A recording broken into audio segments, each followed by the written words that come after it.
Here are some comments that I hope will be helpful to you as you prepare the slow solo for Mississippi Lions Band Year C. This is number 13 from the Rose Book of 32 Studies. One of the problems that you discover as soon as you start studying this etude is a fingering problem that occurs in measure 6. That is the first measure of the second line in this edition.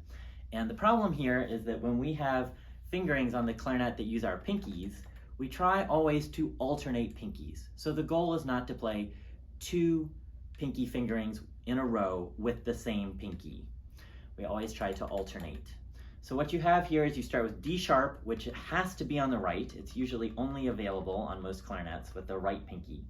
So then you play B, another pinky fingering on the left, and then C sharp on the right. We're alternating, that's fine. Now we're back to D sharp, which, as I said, is only available on the right. So you've got 2 in a row with the same pinky. So you have to choose the least bad option here, and you basically have 2 possibilities. One is to slide your pinky and play 2 pinky fingerings on the same side.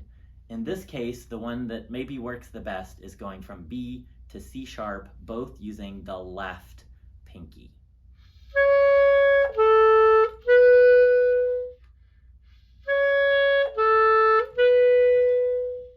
The other option, and the one I prefer, is trading pinkies on one of the notes. So what I do is I play D sharp with my right pinky, and then B with my left pinky, and then while I am playing the B, I switch over to use my right pinky on the other side, the right side B. This is what that looks like.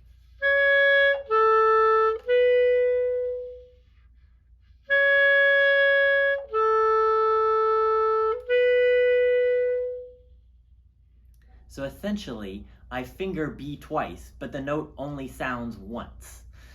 It's a little bit sneaky, and I find it smoother than trying to play 2 pinky fingerings on the same side.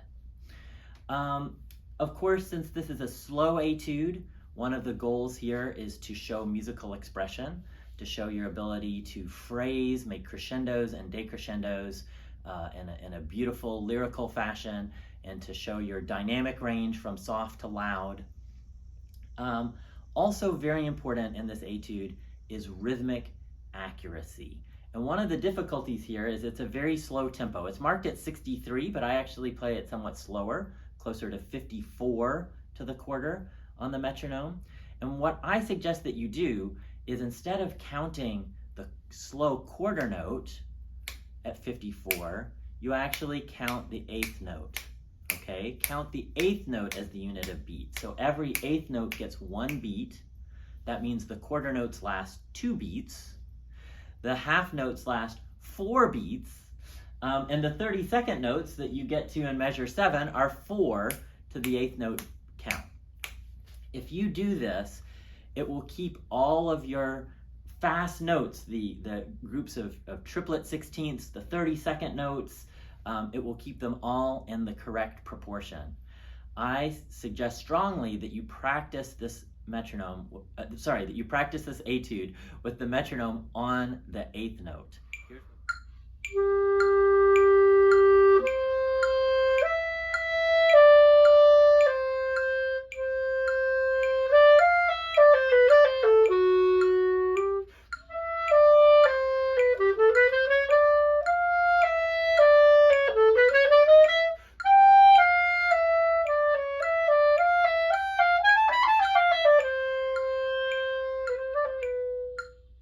This will really help you with some of the more difficult rhythms, like the one, for instance, in measure 17, where you have a double dotted 8th followed by a 32nd. You want to make sure that that doesn't sound like a regular dotted 8th followed by a 16th. So instead of 1 E and a 2, you have 1 E and a 2. That will make a big difference in playing measure 17 correctly. I hope these comments are helpful as you prepare this beautiful etude for your audition.